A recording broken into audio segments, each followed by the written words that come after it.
afternoon to the committee members, to the Minister and to the departmental officials. Welcome to today's meeting, the Standing Committee meeting on Education on the 24th of June 2025. I think just in terms of our standard approach, I'm Leon van Wyk, the chair of the Standing Committee, and I'll now give all the members online to give an opportunity just to introduce themselves for the record, and then thereafter we'll move on to the Minister and to the department. I'm Thomas Walters. I'm a member of the committee. Good afternoon, Chair. Wendy Kaiser-Philander, member of the committee.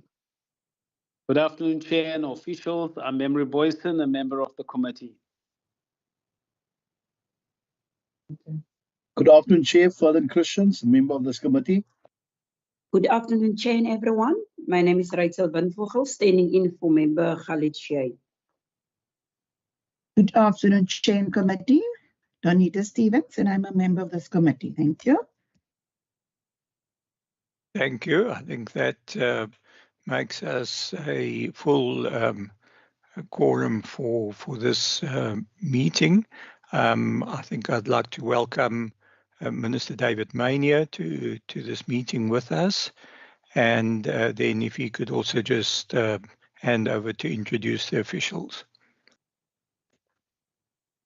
Good afternoon, Chairperson, and good afternoon to the honourable members. I am joined by Ruth Leerkes from the department. I'm the Minister, as you say, of Education, and I'd, through you, be happy to hand over to Ruth Leerkes to introduce herself and any other members of the delegation. Thank you very much. Good afternoon, honourable members and Chairperson and Minister. Ruth Lucas, I'm the Director for Early Childhood Development in the province. Thank you. Thank you. Good afternoon there. Yes, I think today we are meeting to discuss early childhood development and the progress that is being made with the constant rollout and improvements that are being undertaken in ECD. I think as everybody knows, we will now be briefed by the department, and at the end of that briefing, then members of the committee are able to give us questions or comments on the presentation, and accordingly, I'm going to hand over to the Minister, perhaps just to do the initial introduction, and then no doubt on to Ruth Lucas. Thank you, Chairperson. Obviously, it gives our team great pleasure to be able to brief the committee and update the committee on the progress that we have made in the early childhood development area. Ruth Leerkes, of course, will take us through a presentation where she'll be traversing a number of focus areas, of course, including the registration of ECD centres and infrastructure. Through you, Chair, I'd like to hand over then to Ruth Leerkes to take us through the presentation, but also to note that Alan Mayer, the responsible Deputy Director General, has also joined us, and we as a team look forward to any questions from the committee after the presentation.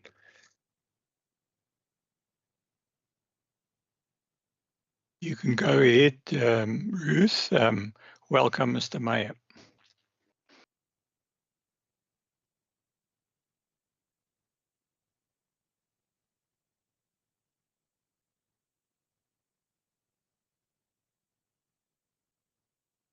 I think you may still be muted, Ruth.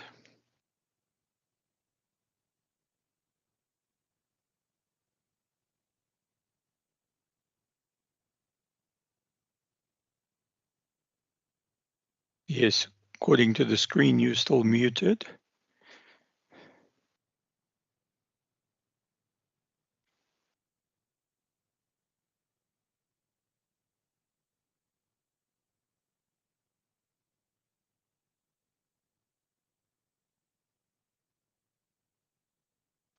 Okay, we're not hearing anything at this stage. I just need to stop sharing quickly and then reshare. Okay, the excellent. presentation. I think reshare presentation. There you are. It's up on the screens. Good afternoon, everybody. Today's briefing, I think, is a little bit overdue. Let me just see if I can put this into the slideshow mode that we're expecting. I'm hoping it's moving on your side. Not Is it? moving as yet. We've just got the first slide. Okay.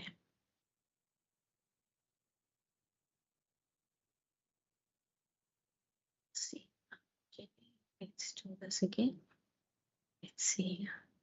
And it's moving now. Thank you.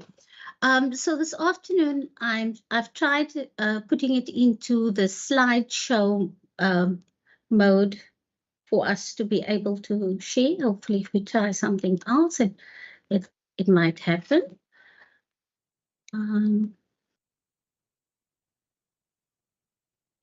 Yeah, it doesn't seem to be moving the slides. Has it moved to the looking ahead, the journey? No, our journey. not yet. Not yet. Nothing. Okay, let's see. Current slide.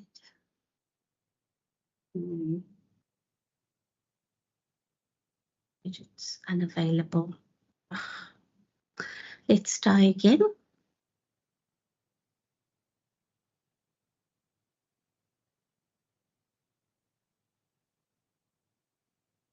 Are they moving now? Not No. yet. No. Okay.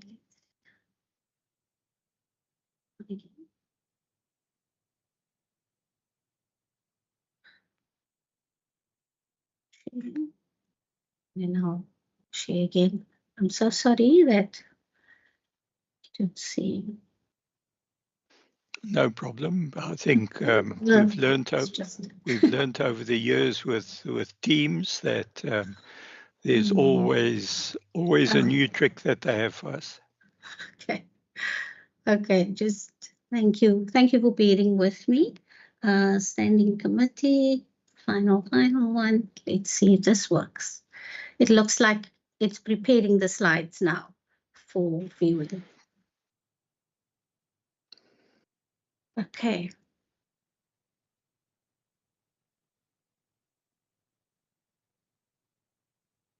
It would seem, yeah. So in early childhood development, since the transfer, quite a lot has happened. And one of the things that we have done is to see that we move from what our priorities are in early childhood development to action. And it has been a number of activities that had to come into early childhood development from a base where it was very paper-based. So quite a lot of our activities would have to show that we have moved the system in a certain way, leaving no child behind, because every child matters. So for context for this presentation, we need to see where we fit into the WCED's vision and mission and impact statement. And so we're strengthening foundation learning within the scope of 0 to 9 years old. And the fact that we have a priority area has made it easy because we fit into the broader priorities of the province.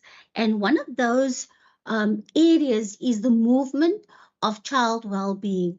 It is here that we find resonance with the other departments. We also have a real clear focus to improve the lot of the children in our community. But if you bring the priorities down to our actual 5 key areas, you will notice that we speak to access, coordination, resources, workforce, and quality. And in each of those, we find that we are needing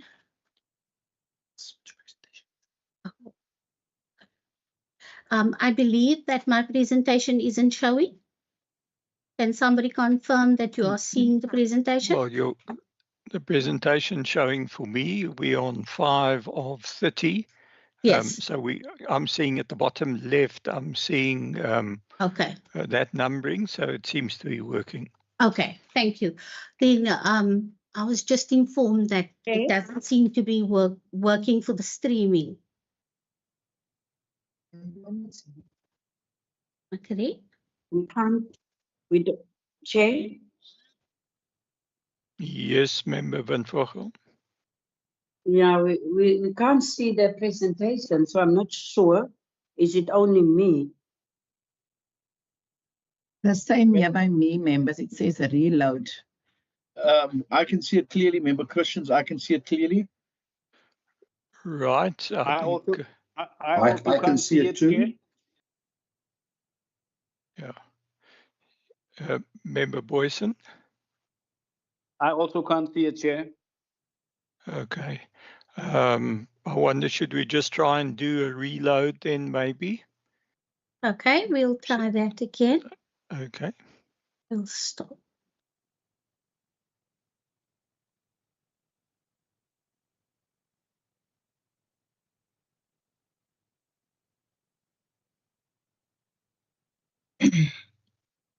Chair, Yes. may I request that I share the presentation? Maybe it will be easier. Yes, certainly you can do that if the department's happy with that. Yes, I'm quite happy with that. Okay. I will. Just give me a second.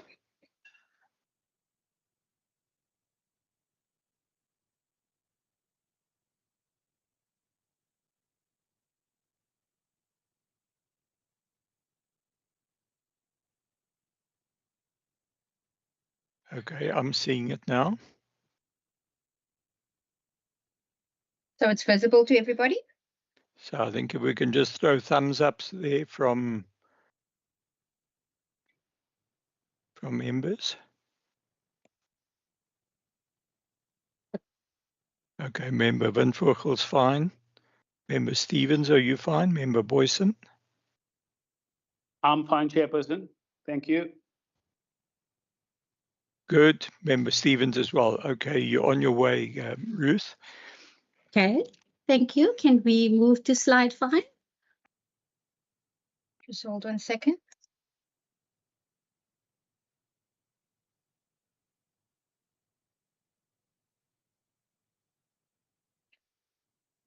Okay, so it's not manually moving. Is it okay if I share it in this format?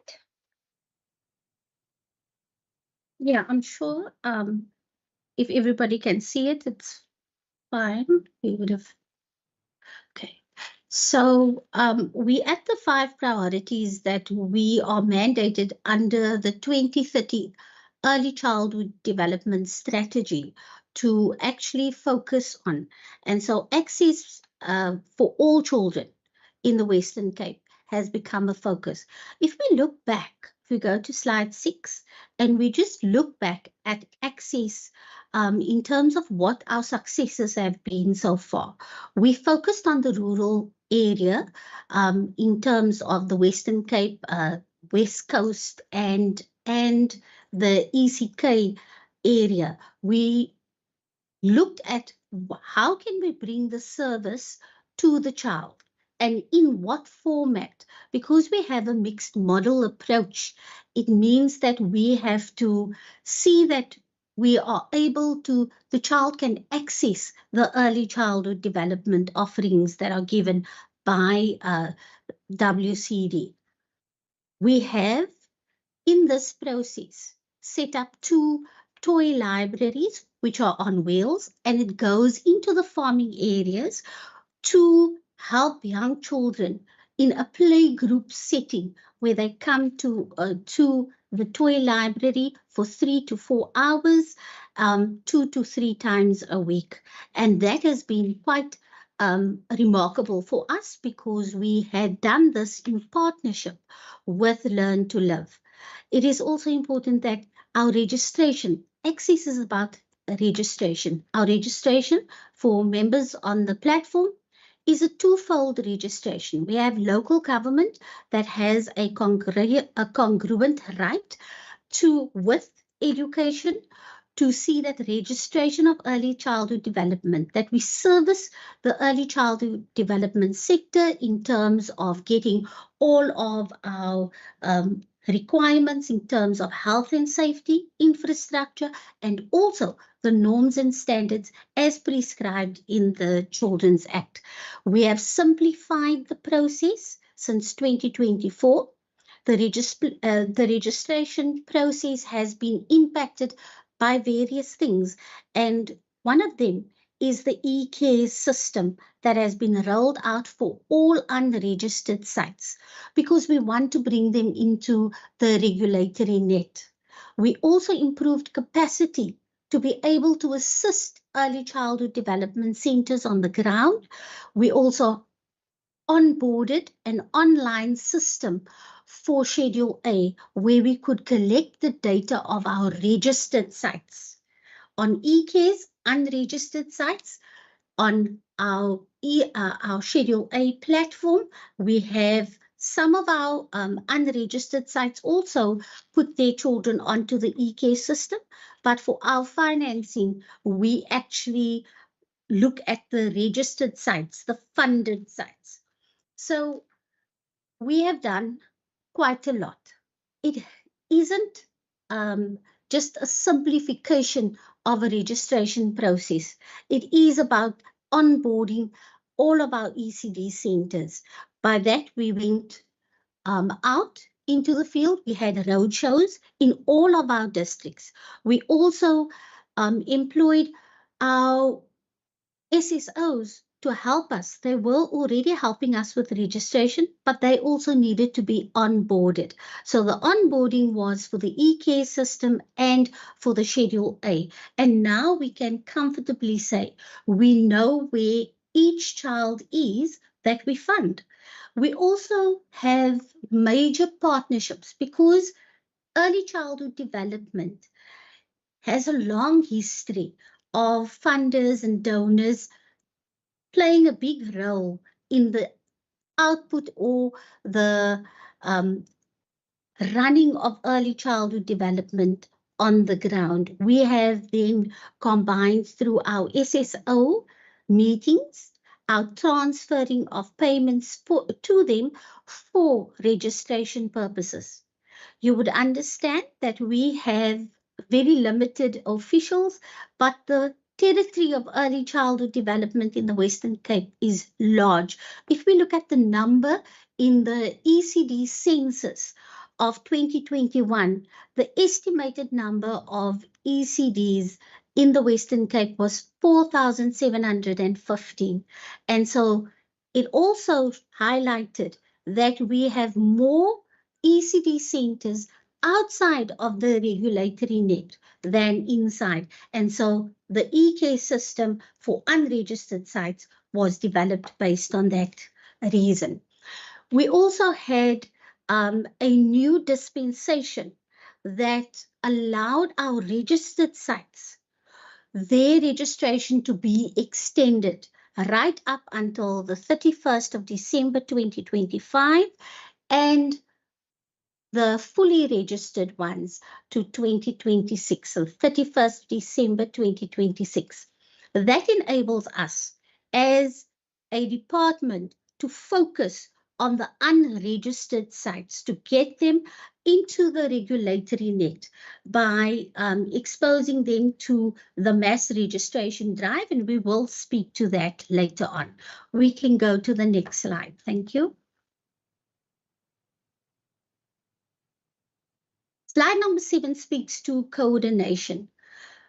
Nothing in early childhood development can happen without all parties being involved. That is our stance. We've entered into lots of agreements, meetings with municipalities, because at the end of the day, our focus is to see that centers become registered so that we can fund.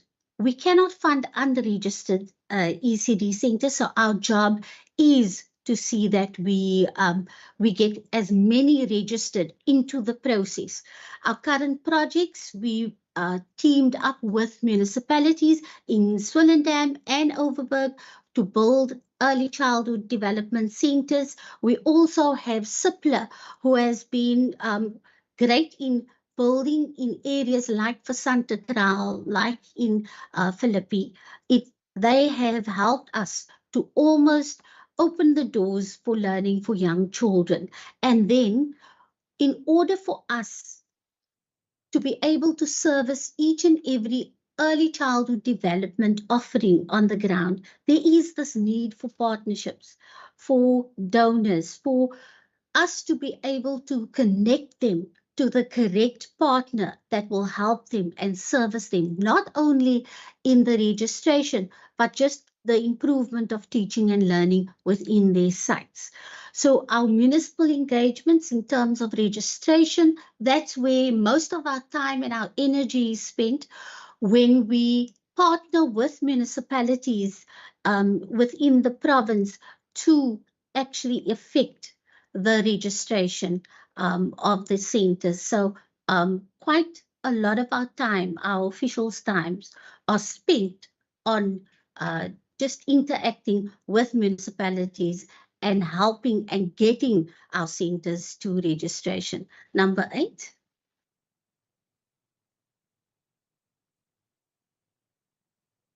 Resources. In terms of resources, when we look at 2024, we had to redesign, reframe our resources so that we can speak to getting enough people to help our ECD centers who were not able to use, IT facilities. We actually had to veriment and use money to do that. So the Schedule A was a big move for the Western Cape Education Department.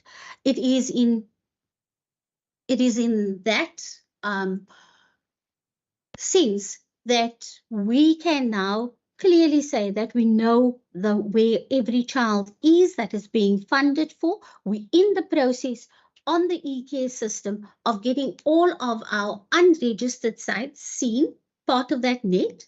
So the one leads into the other, and it is going to be one of those where we will eventually have one system where everybody is on, and we will do funding and we will do registration all on the one system. We have e-care's development, the Western Cape Education Department. We have played a lead in the development of the various releases for the e-cares, because as we are going along, we are building the system. And we are one of the few provinces who effectively pay all of our entities monthly. And we are piloting a 6 month or a 3 month payment system for our SSOs, because we have line of sight and monitoring of them, which is the way we would like to go eventually. But at the moment, it is monthly payments. So our resources are focused on our equitable share funding and our conditional grant. If we go to number 10.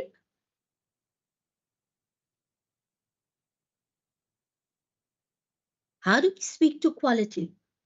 And I want the members to understand and to remember that all of us, when we do something within early childhood development, there is a backing and an approach and research that has gone into that. So in terms of the quality and speaking to that, we have recognized that some of our children, through the stunting research in health, through our own research, and through the Thrive by 5 document, that some of our children are left behind. And therefore, we entered into an agreement with a learning initiative where we send in professional occupational therapists. We also send in OTs, the OTs and the speech therapists to go and assess learners that have been identified as having developmental lags. And those programs is called the Blocks for Growth and the Step Up program. The Blocks for Growth is 4 to 5 year olds, and the Step Up program is for 5 to 6 year olds. We've also established more play groups so that the dosage is increased in terms of our children whose parents cannot afford a traditional type of early childhood development offering. So we're speaking to quality from the bottom up, and we are having a mixed model. So it isn't just early childhood development centers in brick and mortar settings. It is also the non-center-based ones. We offer learnerships to our practitioners. They're at our 6 TVET colleges across the province. We have improved our offering. We also train them on the national curriculum framework Birth to 4, so that when they leave the college with a qualification which is CETA accredited, that person also understands the national curriculum framework outcomes for young children. We also then looked at what type of learnerships. We have improved the quality, I think, through the QTCO. We also have the 18-month course, and we run a year course at the TVET colleges. We have, within WCED, decided that a scoping of the Early Childhood Development Directorate was needed. That was completed. We have put that on submission, and so it will speak to curriculum support, learner achievement, and then also curriculum implementation once we receive that submission back.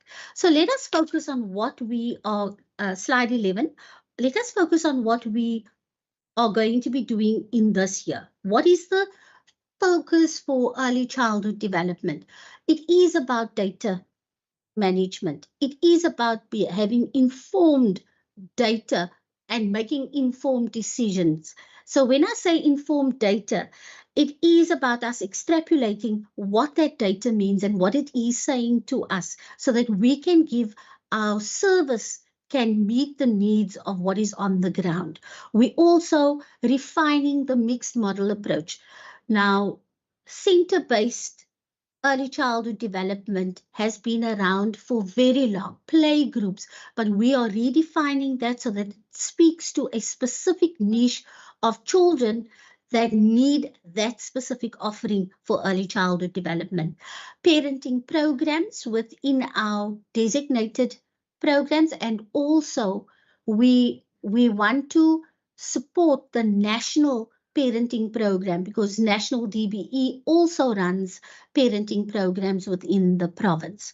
We looking at supporting and registering site learning programs. As you know, all curriculums have outcomes, and we want all offerings to young children in the province to be aligned to the national curriculum framework. We're using the data that we are collecting from the Ed Schedule A, from the e-cares, to inform our other programs. A simple example is we have taken the data that we collected on the practitioner qualification in the Schedule A, and we're linking that to the TVET colleges so that we have names, ID numbers, and we can give that type of guidance to the TVET colleges for learnership. So there is going to be a little bit of a change in how we approached the entry into the 6 TVET colleges. We can move on. So subsidy funding. We are proud to announce that the subsidy funding has increased from the 1st of April 2025 from 17 Rand to 24 Rand. That is quite a jump per child per day. It also means that with this increase, we are also in the process of really tightening how our funds are being used and if it is serving the intended purpose and if it is reaching the child. So we will be going out on roadshows to speak about the increase in the funding, but more importantly, I want members to note the numbers for equitable share and the difference in the payment for this year. So yes, we have received an increase for funding, but it is definitely going to be used with more effectively with management and governance in terms of how it is delivered to the child. Does the 24 Rand, is the impact going to be different than the 17 Rand was? And I must say that we are planning to speak to our beneficiaries of this 24 Rand and tell them and also reiterate what it can be used for. So the equitable share is about there's a difference of about 29 million Rand that we will be paying more into that basket that holds the number of children. And so we will be paying more for 63,973 children under the equitable share section. The next slide. Under the conditional grant, the difference is 38 million, and that will be for the number of children that we have registered. And there is a difference. I haven't used the enrolled total, and we will speak about that. It's 25,977 children under the conditional grant that we will fund this year. Slide 50.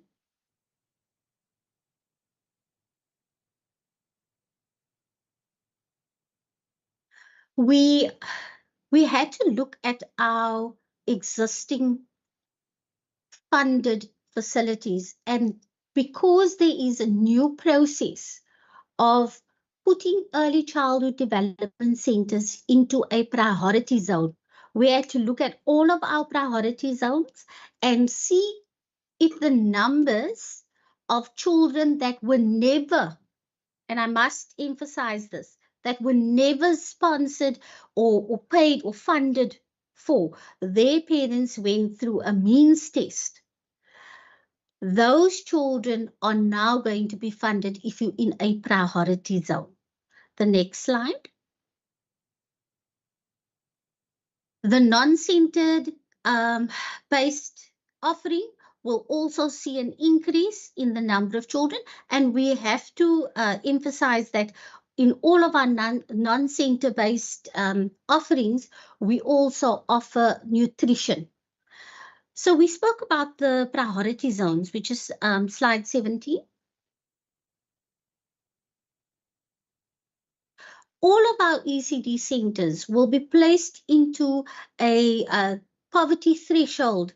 So if you're in priority zones 1 to 6, we will fund, and the definition of the priority area is on the side here, more than 90%. If you're in priority 1, more than 90% of the children under the age of 5 live below the lower bound poverty line. So that gives an indication to the members of how this has already been defined, and the information we received from DBE according to the list that we have given them has already identified. Now, if a center is not part of the priority zone, it is deemed that that center is most probably more affluent. But then we use a means test, and there is a threshold for a combined salary of 10,200. That threshold is then gauged against the information that the center gives us, and funding is then accordingly given to centers. So if you don't fall in a priority zone, we will still use a means test and you will still be funded. We can move on to slide 18. Infrastructure. We received a conditional grant, early childhood development infrastructure grant for 2024 and for 2025. If you go to the next slide. In 2024-2025, we got a total budget of 16,349,000 rand. We then spent that on the development of classrooms at the new Happy Valley Primary School in Easter River for 4-year-olds, specifically for 4-year-olds. You can go to the next slide. We're also looking at the infrastructure at the Luwandle High School. It's part of a campus, and the layout and where it will be, what it will look like is on the right-hand side, and this is how it will look as part of the whole campus. The total budget of 20 million, will be used for this, for the 10 classes and the ECD facility. This has gone through a process within the Directorate Infrastructure, and parents and communities have been notified of this. In terms of registration, slide 21. The registration drive, we will move on. You would find the eKeys dashboard. You would find that our provincial target was 22,000. We have completed a total number of applications, 2,277. We have 832 that have gone through the process where the teachers' ID number has been checked, where the documents, the self-assessment has been done on eKeys. So we are well on track to do the silver, the next stage, which is where we need to do a site visit, and you have to upload a list of documents that is needed for us to get you to registration. Once you have completed the silver registration, you would get a certificate stating whether you are silver registered or gold registered, which is 5 years. If we go to the next slide, slide 23 is just it's just a high-level roadmap as to how we are rolling out this mass registration eKeys and when we will be trained. So we are currently in the process of training all of our officials and our SSOs on the next stage, which is silver. Go to the next slide. These are how we are building the system. And I must say that the Western Cape Education Department plays a pivotal role in aligning all of our processes and our systems into the eKeys. And so we are part of the development stage for each of these releases. You would find that the registration release is completed, that is 2B, but the simplified master list and reporting, it is for us to align with our APP and also our annual performance reporting. So we are currently busy with that discussion. We go to slide 25. This is an example of an eKeys, and I felt we needed to put it in here so that members could see that the e-care system actually develops profiles, and we as the custodians of this e-care system, we would be able to get certain information at the click of a button, which was not available before. Slide 26 actually speaks to how we are trying to align all of our platforms within WCED and the ones that are being currently built in terms of the bronze and the silver section. We are wanting to align so that all information, like you have the information for public ordinary schools, we also have that type of information for our ECD centers. And so you would know that during each of the stages, we will be building the system out to take more information. There's just a bit of a descriptor in terms of what stage 1, stage 2, and stage 3 means. We can go to slide 27. As we mentioned earlier, you would notice that early childhood development is an input of everybody interested in the life of a child. So the social compact, as written in our 2030 strategy and our NDP, speaks to donors, implementing partners, our training and development facilities, everybody, all stakeholders in early childhood development, we are all responsible collectively for the delivery of early childhood development programs. It is also through our partnering that we are able to expand access to early childhood and also improve the quality of the offering of early childhood. It is through many of our partnerships, and if you go back, if you take the time, you go back to our second slide, you would notice that we have quite a number of partners who are holding our hands to ensure that all children are receiving early childhood development and that access is opened for all children within this province. Thank you.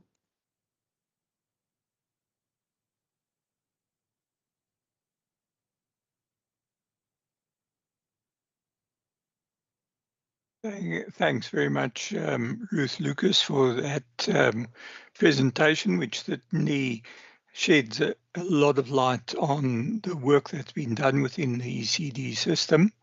I'm not sure if, Minister, you would like to remark at this stage?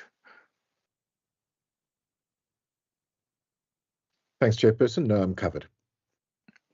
Thank you very much. I'm then going to look to the members of the committee on any comments or questions that you may wish to direct to the team. I see Member Christians. I think you can go ahead in the meantime.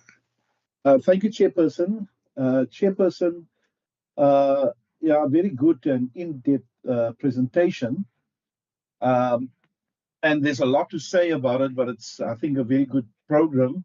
They're doing excellently when it comes to ECDs, and we, as committee, has said, you know, we're very concerned about ECDs.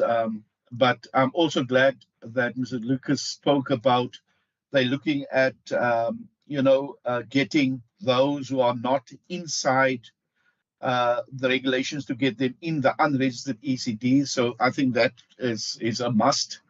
To get those who are not registered, to get them registered and to see the benefits when they are registered. But my question, Mr. Chair, is I think it's on slide 10, slide 10, where we talk about early childhood development activities completed in 2024, and it talks about intervention for the children at risk. And then Ms. Lucas said about the blocks for growth, 3 to 4, step up. And that is early intervention for children and at risk. If we can just understand, how do they pick that up, and what is the what is the mechanism used in order to navigate so that children, move from so there's an intervention, but what do you do further than the intervention? So I know there's those programs that you have, Step Up for 5 and 6, Block for Growth, but it cannot stay there. You need to stabilize that situation in order for that to have a normal life. So just how do they pick up, what measures do they implement after that? And then just Chair, I also saw now, many members will always talk about the rural areas, and I see what's done in the rural areas. At least there's something being done, 2 toy libraries, play groups, 2 to 3 times a week. And if I can just ask, is that sufficient? And what is the plans maybe to do a bit more because, when we debate in the House, it's always about outside the metro, people are not, people are not important outside the metro. It's not true. I know it's not true. But if Ms. Lucas can just tell us, because the people, the children that's in the ECD center and children that are there on a regular basis, surely you are better off going to school than the one that's not there regularly, that doesn't get all the activities or what services that the others is getting. So there is still a imbalance when you come to the rural and non-rural areas. Thank you, Chair. I'll park it there for the meantime. Thanks. Thanks very much, Member Christians. Yes, I think a few important questions that you're asking there, and I suppose it is a lot has to do with how does one increase that number, the number of mobile toy libraries that you have, or alternative mechanisms then to provide that level of assistance. I see Member Van Vogel and then Member Stevens. Thank you, Chairperson, and I welcome the presentation of the department. Chair, I just wanted to check on support for unregistered centers. What mechanism are in place to assist informal or unregistered ECD centers, especially in the historically disadvantaged areas, to reach compliance under the new registration framework? And then, Chair, I think the lady who have done the presentation, I want to understand from her, she implying that she's only aware of the exact location of funded children, but are unsure about the whereabouts of the unfunded children? And if so, what practical measures do you propose to integrate them into the system? And the timeline, by when do you expect to reach that deadline or target? Then, Chair, in terms of infrastructure, what is the long-term infrastructure plan to ensure that each ward or underserved community has access to a compliant ECD facility within walking distance? Thank you. I will park there for now, Chair. Thank you. Thank you for that, Member Van Vogel. I suppose what goes along with what you're saying is an estimate then of the total number of children who should be in the ECD space, and where we are in trying to achieve that form of target, because I would imagine that it's still a fair mountain to climb to get to those total numbers. I know some figures are in the presentation of how many children are receiving subsidy, And then I imagine that there's a fair number of children who are in ECD but are being paid for by their parents as well. So perhaps we can just get some comments on that as well. Member Stevens. Thank you, Chair.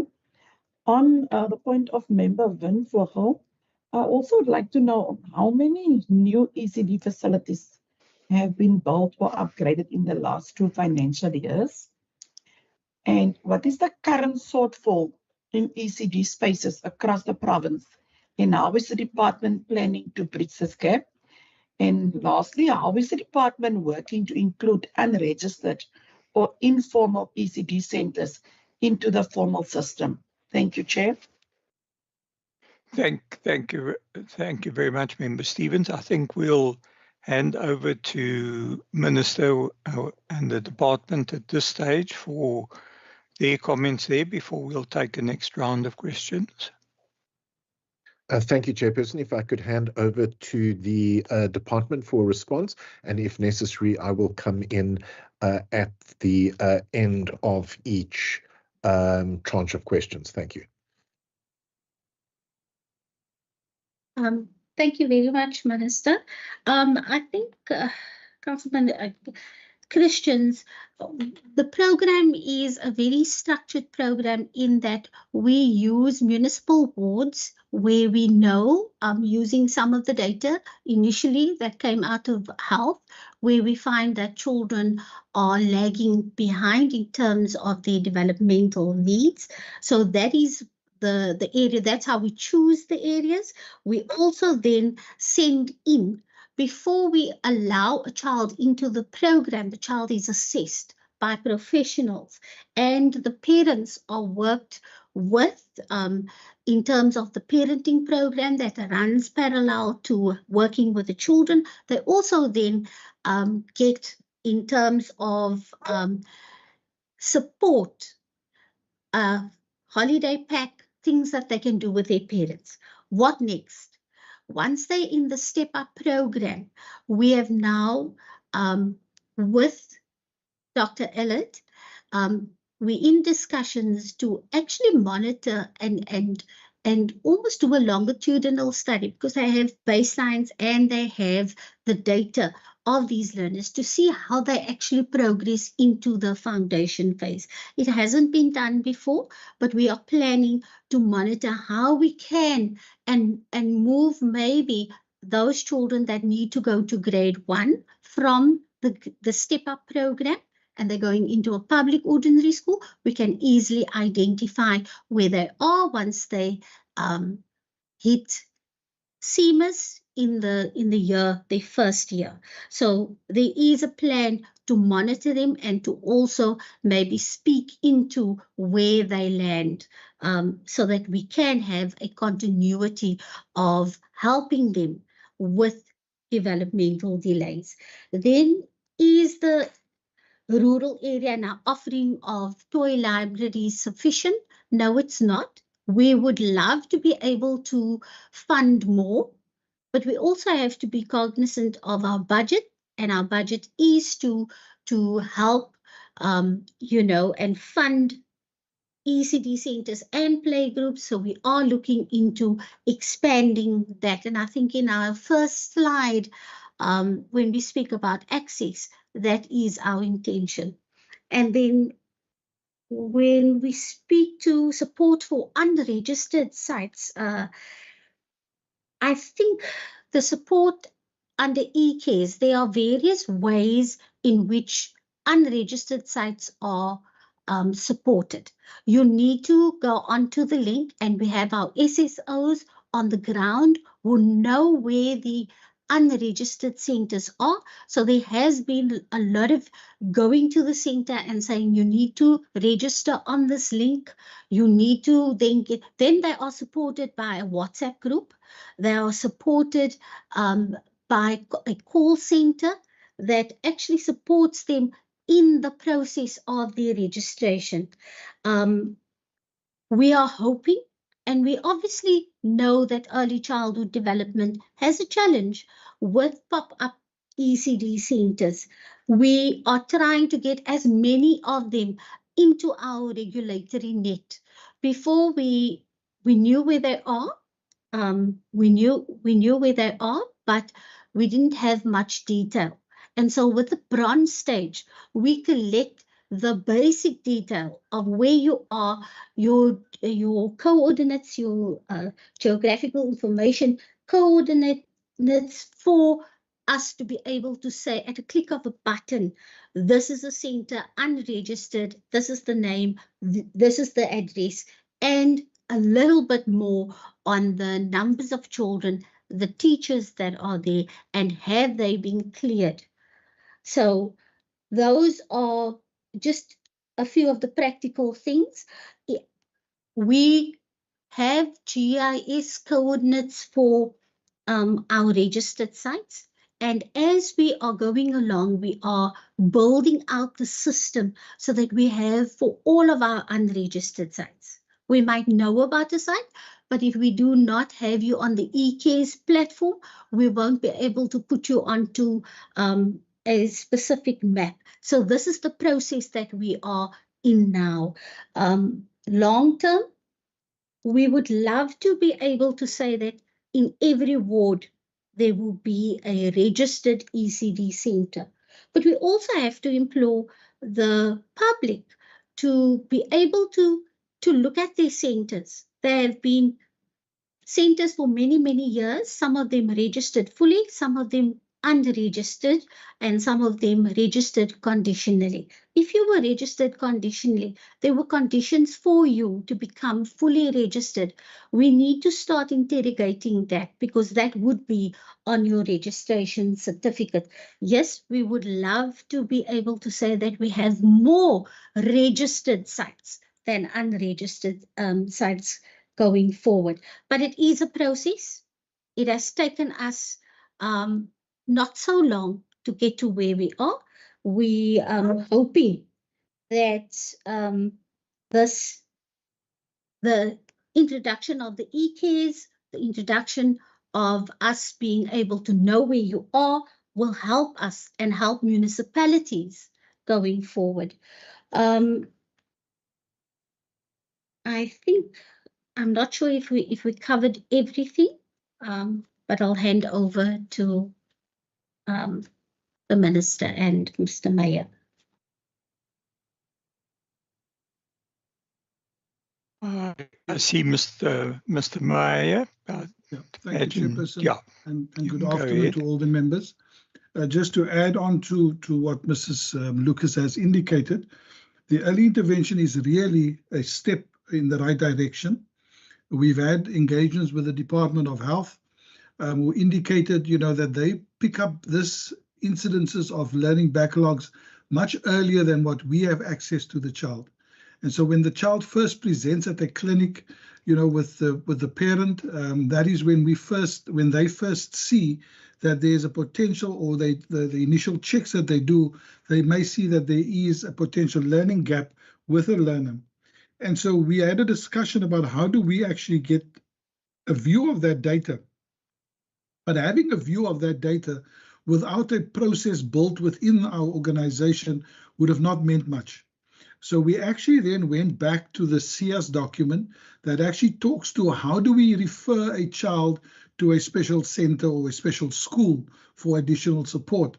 And we then looked at how can we apply that within the ECD space. And so we needed to work within the CS document, within that framework, to look at how do we provide support to learners within the ECD sector that would assist them and support them on the educational journey. But at the same time, it would then give us an opportunity to build a much stronger framework, to support that learner and not necessarily only pick up the problem when the learner presents at grade R or grade 1. So this was really groundbreaking work that our teams did in the Western Cape. And I'm sure that at the national level, there's going to be some interest that is going to come, from the work that we've done in terms of that. I agree with Ms. Lucas. We'd love to share and support more of the toy libraries.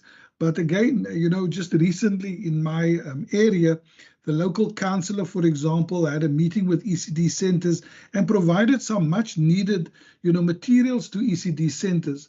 And it was really great to see, that this is happening even within the metro, a councillor setting up a meeting with ECD principals and pledging money from his ward, I think it's ward allocation or something, that he then made available to these ECD centres and provided them with some resources and so on. And so it's something we need to get the whole of government around, of how do we possibly, make that more accessible for ECD centres. I also want to use an example, and Ms. Lucas perhaps didn't go into detail around this one. We have a data specialist that has been supported by the World Bank, to the WCED to look at all the various data sets that exist currently around ECD. And this person's focus is to make sense of all of the data of the registered, the unregistered, the partially registered, etc., the bronze, the silver, etc., and draw a picture for us on where these centers are actually, and lay it over a geographical kind of map to give us a sense of where the highest risk lies, for the WCD in terms of support to ECD centers, to first to get them to register. And for many of them, the incentive is, I'm going to register because I'm going to be funded. And that is not necessarily the full truth, because when you've registered, it is the first step in the process that you need to follow in terms of, the local municipality bylaws, whether there's, running water, there's pollution facilities, etc. It is safe, for children to be in that space, etc., which is approved by the municipalities. And already we've had engagement with the municipalities to look at how do they also support and assist these ECD centers to get to full registration, when at that point, once they're fully registered, they can then apply for funding, from ourselves. And so I want to just use an example of where we had the data specialist look at a specific municipality, and Ms. Lucas and the team went to present to the municipality and could actually show them where exactly within their municipality there was a shortage of support for ECD centers within particular communities. And the municipal manager was fortunately part of that meeting and could then walk away from that engagement with a very clear indication of where they need to invest as a municipality in support to ECD centers, so that we could have them registered and know that the learners are receiving, the best opportunity there. Another aspect that we've looked at is the learning programs that we're offering within the ECD space. Now, currently there's quite a variety of them, but the technical administrative process built around it said that they needed to be reviewed every year. So the learning program is what one would call in the basic education structure as a curriculum. In other words, what do children learn on day 1, 2, 3, 4 of the week, etc. And the idea behind these learning programs is to make it available also to unregistered sites, so that we have these unregistered sites actually having a learning program that the teachers could actually use to engage with the children on a daily basis. There's some that are free, there are some that has a cost. We, of course, are going to support the unregistered sites to use the free ones. They are not necessarily free and inferior. They may even be free and very high level. And actually some of the best programs we are freely available that ECD centers can implement, without any cost. Of course, there will be some cost around, duplicating of the materials and downloading, etc. But of course, we rely on the centers to do that. But of course, if they approach us, we may still have some of those resources available, which we are, more than registered to share with them. Member Van Vogel asked the question, of how many children is in the ECD space. At this point, member, unfortunately, we can only speak of those within the registered sites. It's our intention with the e-cares to get a better understanding of how many children there are in the unregistered sites, because that's our real challenge. We want to get to know how many of them are there so that we can get the learning programs into those facilities, and that we can also, look at how do we channel our external funders, whether it is a company, etc. As was mentioned by Ms. Lucas, one of the local companies that supports ECDs, maybe we can link them to one of those companies, but to see, how we can make those ECD centers us a lot more viable and better for learners to attend, to be able to get the real numbers, of how many children there are actually within this space. So the work around the unregistered sites is ongoing. We very recently got notification from DBE. They are allocating us another person per district. So we are going to have another person that we are going to employ. It's about 6 of them in the province that will also be helping specifically with the registration drive. And they will provide support to unregistered sites to actually have the data captured so that they can feature, on that particular database, which we will then be able to share as it is being populated along in time. Perhaps, Minister and Chairperson, we could make available preliminary numbers, that have registered as at this particular point in time. And Ms. Lucas could perhaps speak to that. And then also just a sense of the number. But I don't want members to understand that is an exact number at this point in time. Because remember, we need to know, what is the child's ID number. Because it's significant for us to know the identity number. Because that will then also be able to tell us whether this learner is perhaps not being replicated at another site. Sometimes those kind of errors happen. Where we found even in the registered sites, children were registered at one site, they were also registered at another site because the parent was unhappy. The parent just removed the child, took them somewhere else. The other school had not taken the child off their register as they thought the child may be coming back, but the parent had already moved the child to another place. And so it helped us to sort out, instead of duplicate funding for the child, but that we could fund the child at the right particular center. So we could provide in writing, perhaps at a later point, a kind of a line in the sand of how many additional unregistered sites have now gone onto the system to identify themselves, and a preliminary number in terms of the number of learners at present at those particular sites.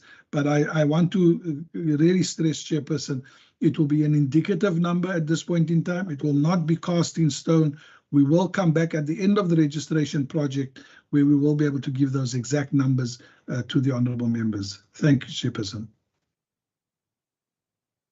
Thanks. Thanks very much, Mr. Meyer. I think those figures, those stats will be most appreciated, and would certainly help the committee. I see, I'm not sure if Minister wishes to comment at this stage. Thank you, Chairperson. I'm covered. Thank you. Thank you. Then I see Member Windvogel's hands up. Are there any other questions to follow after Member Windvogel? I see Member Christians thereafter. Thank you, Chair. Chair, first of all, let me welcome our ECDs and our public who have joined the meeting because today is all about them. So let me at least welcome them. Chair, then secondly, I want to thank Mr. Meyer for his honesty, because remember I asked the member, Mrs. Lucas, if she's aware of do she know where the funded child and the unfunded child are, and she told us she knows where all of them are. So with the input of Mr. Meyer, it becomes clear that the department is in a process. You don't know where each and every child are, especially those unregistered ECDs. It becomes clear that you are in a process. And I really don't want us to mislead the committee. So thanks for that, Mr. Meyer, for your honesty there, so that we know exactly the department is still busy. They don't know where each and every child are. They only know those who are ECDs that are registered and those funded child. Then secondly, Chair, I also want to check with the department in terms of the infrastructure, if I may call it like that.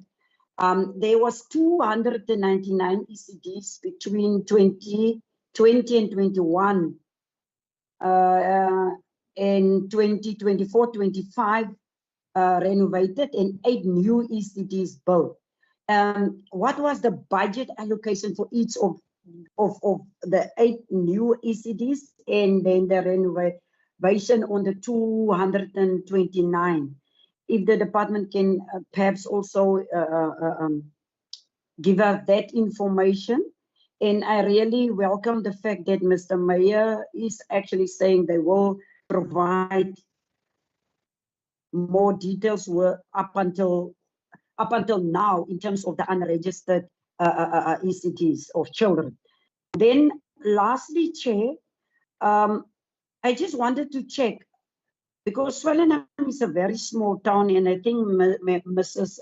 Lucas mentioned Swellendam, and because I'm deployed in Swellendam, I wanted to know, at least Swellendam is a very small town. Do you and how many registered ECDs do you have only in the small Swellendam municipality?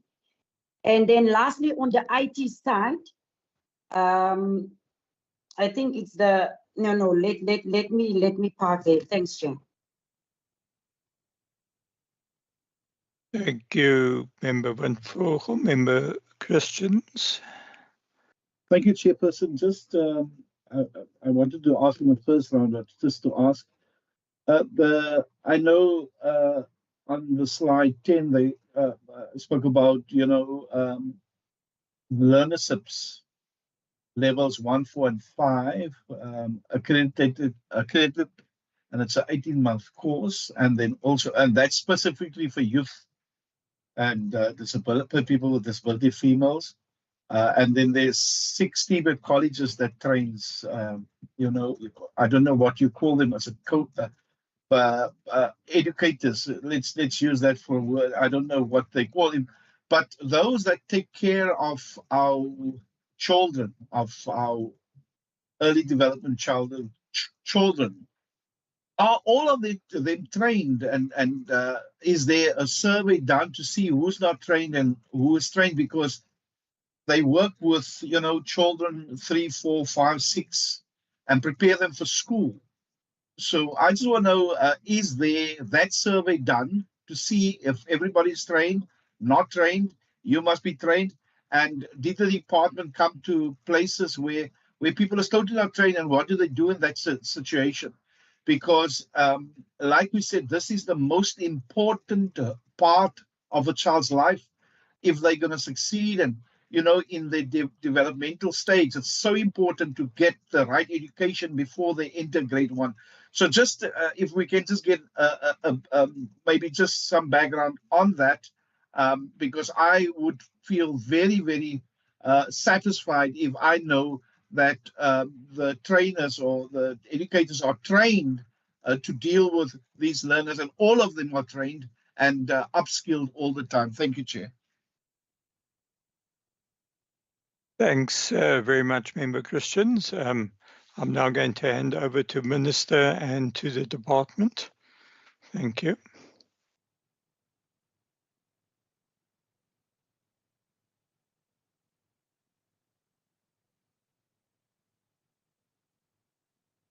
You can go ahead, Mr. Mayor. Thank you, Chairperson. Perhaps just to correct the statement that I said we don't know, it is correct. It's an ongoing registration process, but we do know for those that have who have registered already, we do know how many learners there are. But I think the important point is, it's good for people to say we've got 20 learners, at our center as part of the partial, kind of bronze level registration. We still have to verify that it is actually 20 children who do not appear somewhere else as well, and that's a very important step for us. And this is why I'm saying, we can't put a peg in the ground and say that after 5 months or 6 months of the first round of registrations, this is what our number is. But it is a work in progress, as Member Van Vogel also correctly says. It is a work in process, but it's not as if we do not know, We only know what centers have registered themselves as, and the data that they've captured, we need to go and verify that particular data with them in order to have the complete picture, you know, of that particular centers. I thought I just want to clarify that. Ms. Christians will deal with some of the other questions. Ms. Christian, sorry, Ms. Lucas, can you come in? Thank you, Mr. Mayor. Thank you, Mr. Mayor. In terms of if I could answer Member Van Voorgel's question around Swellendam. The centre is built in Rondomskrik in Swellendam, which is a low-cost housing area that we are busy with. We are working with the municipality to help with the infrastructure once it's up and running. Within Swellendam, there is a number. We will put it in writing. We will give you all the names of the registered centres within that area. In terms of Member Christian's question, and I think that on the one slide I spoke about linking data. What we have collated in the Schedule A data is the practitioners that are currently in centres that have and their qualification and which age group they are teaching. Now, those practitioners on Schedule A, some of them do not have a qualification. And it is those that we want to link to the TVET colleges to become qualified, because you are already in a classroom, you are offering a site learning program, and it is through that process that we spoke about linking what our data is saying and giving it to the learnership so that everybody eventually standing in front of a child or in the care or a child in the care of an adult would have an understanding of how young children learn. So that is the process that we also followed. The data that we are collating in the Schedule A, and I think this is just for the members to know, it is the profile of the ECD Centre, it is the learner names, ID numbers, parents, you know, information. It is also the information on the practitioner in terms of qualifications, ID number, so we can also check them on, you know, the various registers. And then we also look at the SGBs or the PTAs that ECD centres have so that we can have the chairperson, secretary, all of those details within our scope. So yes, it is a process, and we are linking the learnerships to the Schedule A information that we received. Thank you very much, Mrs. Lucas. I'm just looking through the to see if any other members have questions. I see Member Van Voorgel has a question. Yes, Chair. I just want to check with the department if is there a framework or plan to formalize ECD forums, and secondly, is there a policy to ensure that newly built ECD facilities are inclusive for children with disability and integrated with primary education campuses as a norm? Thank you, Chair. Thank you, Member Van Voorgel. I'm not sure who's going to answer that. Mrs. Lucas, are you able to? Yes, I will definitely answer that question. The ECD forums, currently some of the forums fall under the City of Cape Town, and so there would obviously be a terms of reference on how they operate. And then sometimes the ECD forums form outside. We have not formally done a terms of reference for ECD forums to fall under education, but we might at a later stage look into that. Then the facilities built by WCED and those that we are asked to just look at the plans, we actually do insist that there is a ramp, that there is access for children with disabilities. So those are the facilities that will be built by WCD, but also those that we are asked to consult with, because we obviously give it into our infrastructure directorate. Thank you. Thank you for that. I'm not seeing any further hands at this stage, and I think we're probably then, getting to a stage where we can sum up and conclude as far as the department is concerned. I want to thank the department for a most insightful presentation and a briefing, and certainly we understand that this is a work in progress and is a fairly big undertaking that is taking place, and I think getting all of these ECDs registered will no doubt still continue for a period of time until we can get them all registered. So I'm going to hand over then to Minister and to the team if there are any concluding remarks that they wish to make, and at the same time, thank you for the briefing and the presentation that you have given us. Over to you, Minister. Thank you, Chairperson. Are there any concluding remarks that the team might want to make to wrap up the session before I come in, or are you covered? Thank you, Minister. If I may, just for one brief moment. Thank you. I think my camera is on. Yeah, thank you very much, Chairperson, for the opportunity to address the members. We, as an organization, believe it very important, that we come and share with you what we are doing within, the various spaces that we are involved. Chairperson is also aware that this is a function that was with another department previously. It's now with us for just over 2 years. And as you are acutely aware, in education, unfortunately, we talk about a 12-year period, how we measure things. We're now going to a little bit beyond the 12-year period as we include the ECD within that as well. And we've already added the grade R, so now we're 13 years, kind of time frame according to which we work.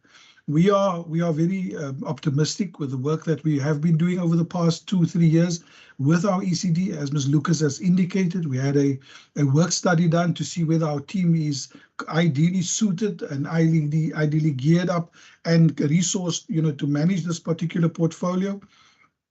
And that process has almost concluded, and we will share that, with the employees and of course with the various labor unions as part of the job evaluation process.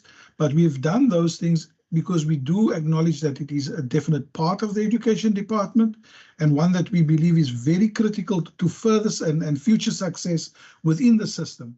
Already with the CIAS process now starting in ECD, it will already give us a little bit of a leg up by the time the learner reaches grade R, that there's already some programs that the learner has been engaged with. By the time they reach grade R, we can take that a little bit further, within the formal school of grade R and in the primary school, and then have our specialists from our SLES component working with those particular learners as well.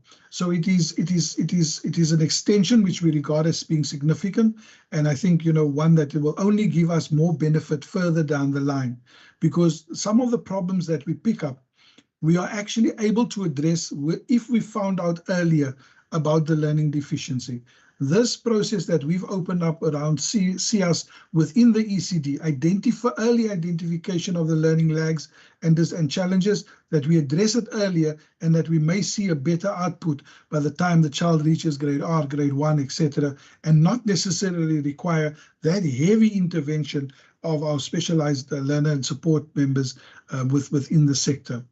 There's always lots to build, more to facilitate. And of course, it is all budget dependent. We are dependent on, the fiscus to say to us, this is the additional funds that's available.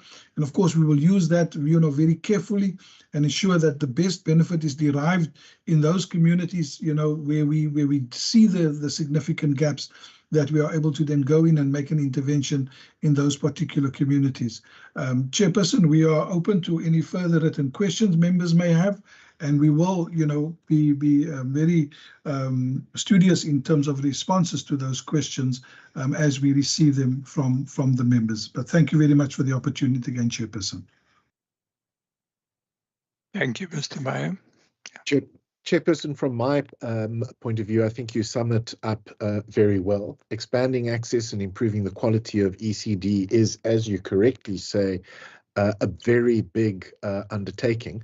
And as Mr. Alan Mayer said, is also, of course, funding dependent. And if we look forward, something that we should not lose sight of is that national government did make a commitment during the last national budget to additional allocations to the sector, possibly in the adjustments budget. And as we all know, those additional allocation are provisional. There is a question mark, of course, of whether they will hold in the adjustments budget, but it's certainly something that we should all keep an eye on as we head into the national adjustments budget in later this year in October and November. Thank you. Thank you. Thank you very much, Minister. Thank you very much to Mr. Mayer, Mrs. Lewis, and your team. And I think you are now released, and you can go back and do the rest of your day job. And then committee will remain so that we can deal with resolutions, recommendations, and we still have some other admin business to deal with before we conclude. So thank you very much for being with us. Thank you very much, Chairperson. Goodbye to everybody. Thank you very much, Chairperson. Thank you. Thank you very much. We'll just wait a short while we have the various people exiting before we continue with the resolutions and recommendations. And I think if committee, if you can think of those in the meantime that we can then deal with. And then we also have a number of minutes from previous meetings that we will be dealing with. I think if you can inform me when we are down to committee.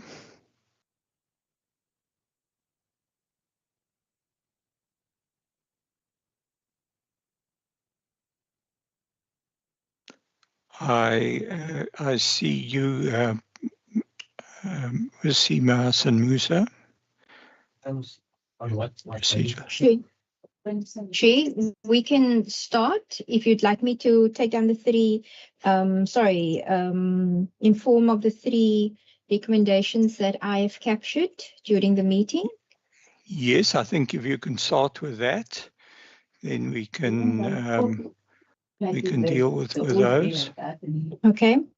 Mr. Mayer informed the committee that he would provide how many unregistered ECDs has been registered after the registration date has been concluded. He says that it might not be accurate by then, but he would provide that to the committee.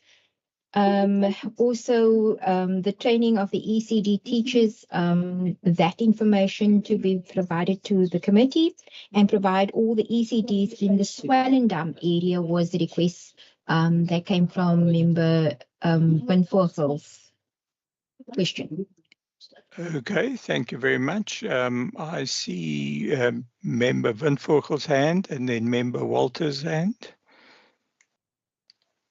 Thank you, Chair. I think member was Sim. I have captured very well. Just to add to one of the recommendations in terms of the information regarding the is registered and unregistered. I think we also want the department to be more specific by saying in Overberg, and then we have the different regions. And not they must not come and say we have 100 in the Western Cape registered and 20 unregistered. They need to be more specific, zoom into the areas. So I just want to add that. Then secondly, Chair, I didn't want to have two-way with the department because they did not touch on one of my questions. If you notice the issue of the EC, the renovations and the new built ECDs, the 8, I didn't get an answer on my question there. Yes, I think we can just add that into those resolutions and recommendations that Ms. Hassan Musa has given us. Okay, then Member Walters. The Chair, I wanted to say 3 things. One is the spend that Member Windvogel referred to, so I've covered there, and then also the localized the localized breakdown of ECD centres to compare the rural with the metro. She covered me on that as well, so I support that. And Chair, there was also, we touched on it during the course of the presentation, we also touched on, well, maybe this is my own way of framing it, but a data assessment of what numbers we are talking about, what the need is. And I would suggest that we maybe formulate it as feedback from the department in terms of what the social needs assessment is, in terms of specific areas, how it works.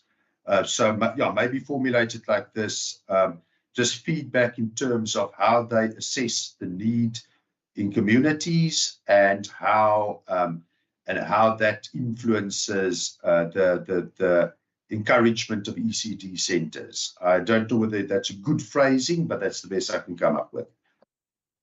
Yes, thank you. I think that's pretty useful.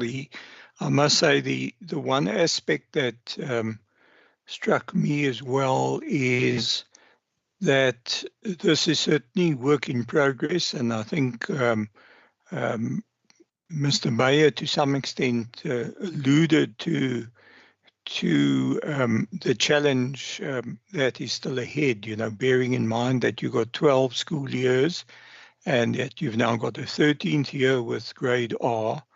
And therefore, what goes through my mind is in terms of quantifying the potential number of ECD learners that they are likely to be, you could probably take almost, because there may well be for 2 years worth of ECD learners there, the annual intake that we would have, for instance, growing into grade R and grade 1, that is probably the equivalent of the type of size of and the numbers of ECD learners that need to be catered for. So that immediately then the question that I raise is, over a period of time, the budgetary need for ECD is going to grow a lot more than where it is at present. So, that type of funding need is something that would need to be taken into account.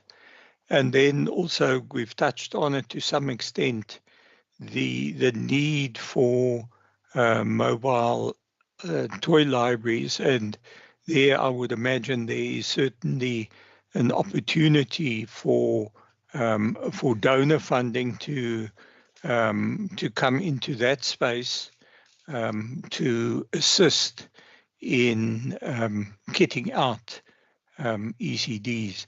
So I'm not quite sure how we deal with those. I'm just looking at members as well, if you've got any thoughts on how we could phrase some of those thoughts. Member Walters? Yeah, Chair, our minds are going in the same direction. I'm encouraged by what was presented to us in terms of the department grappling with the problem. There's some good solid expertise and proactive thinking. To me, it boils down to how the department on an ongoing basis assess the need across the board. And that means you also drill down into the local, the local component of it as well, and how it's used to proactively budget for the future. That's what it boils down to for me. Now, I didn't pick it up in the presentation as something that immediately jumps out for me, but my thought would be that is it effective reactive budgeting and investment, or is it a proactive plan informed by data points and indicators? And that, I think, that is sort of my thinking, which I think aligns with what you've said as well. And my stab at formulating it is that we, as a committee, would like to get feedback, and I suspect it's going to be a theme going forward, feedback in terms of how needs assessment are done in a proactive manner towards the purpose of proactive planning and budgeting. Yes, I think that's fine. I think somewhere along the line, I think we need to commend the department for the work that they have done, because I think they've certainly mapped out and developed a plan on how to deal with this particular challenge, so that they can, both get the registrations together and manage the path going forward.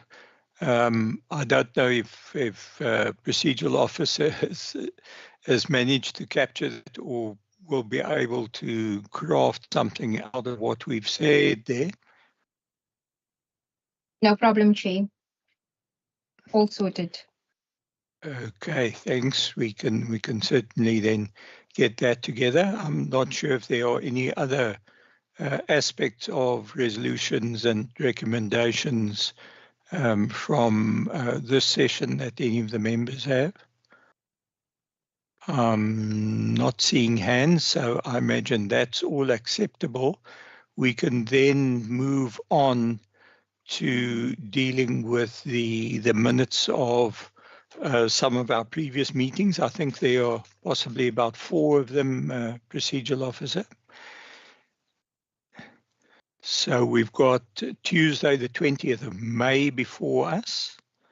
And I think if we can perhaps just roll through that so that everyone is on board with what we are looking at. I see Member Walter's hand. Chair, I would like to propose. Thank you. So there's a proposal. Do we have a seconder on that? I think that's Member Boyson. Yes, Chair, I'm seconding. Thank you. Thank you. So that deals with that particular one.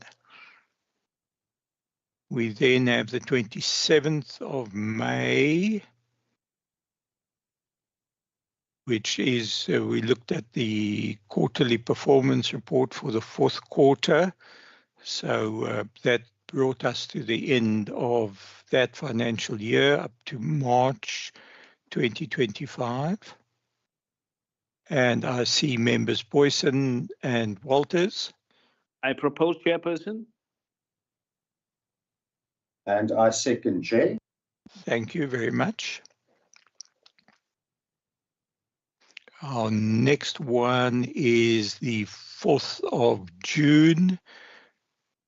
And the 4th of June, as I recall, if we can just roll up a little bit there, that was the one that we dealt with in relation to,